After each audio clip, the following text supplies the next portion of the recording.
Diriwayatkan Nabi Nuh memiliki 4 anak. 3 anak telah beriman dan bersedia menaiki kapal. Anaknya yang bernama Kan'an tidak mau beriman. Kan'an masih saja kukuh dengan pendiriannya. Ia menyangka bahwa puncak gunung dapat menyelamatkannya.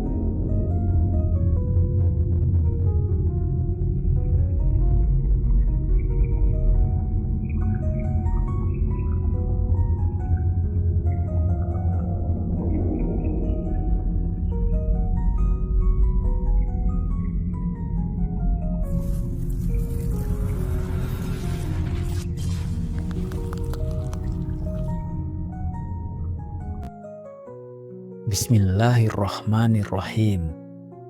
Assalamualaikum warahmatullahi wabarakatuh. Alhamdulillahi wahdah, wassalatu wassalamu ala rasulillah. Sahabat channel Seiman yang dirahmati Allah, semoga teman-teman tak bosan-bosan mendengarkan kisah Nabi Nuh. Dalam penyusunan kisah ini, kami mengambil sumber dari buku Bapak Para Nabi dan tafsir Quran Ibnu Katsir. Langsung saja ke ceritanya teman-teman. Ketika air sudah mulai menggenang, Nabi Nuh meminta semua pengikutnya untuk menaiki kapal. Naiklah kamu sekalian ke dalamnya, dengan menyebut nama Allah pada waktu berlayar dan berlabuhnya. Sesungguhnya Tuhanku benar-benar Maha Pengampun lagi Maha Penyayang. Semua pengikut Nabi Nuh tentu saja menurut dan memasuki kapal dengan tenang. Mereka percaya bahwa apa yang diserukan oleh Allah dan Rasulullah pastilah yang terbaik untuk mereka.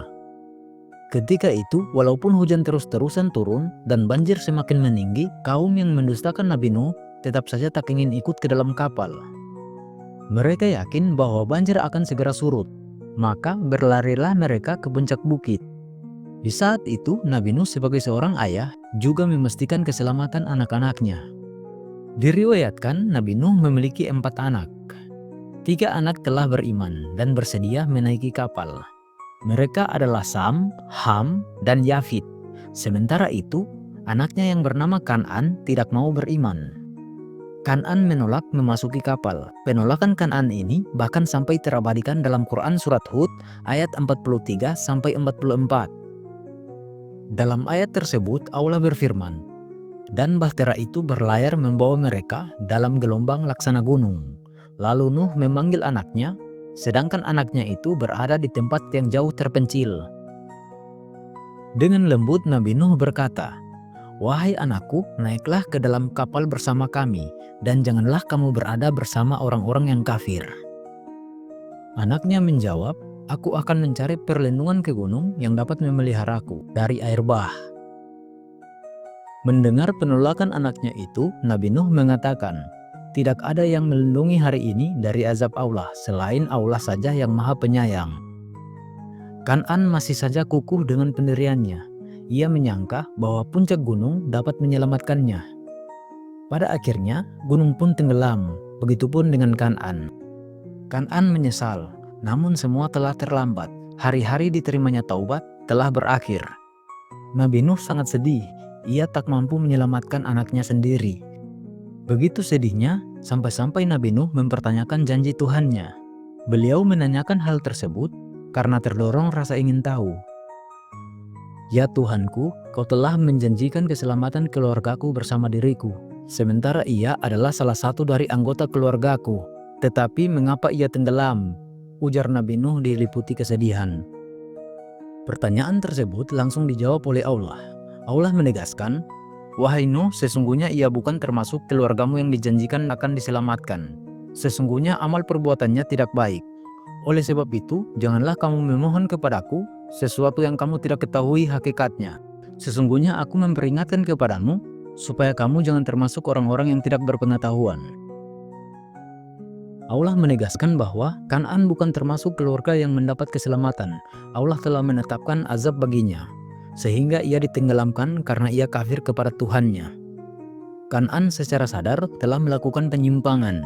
Ia memisahkan diri dari golongan orang-orang yang beriman.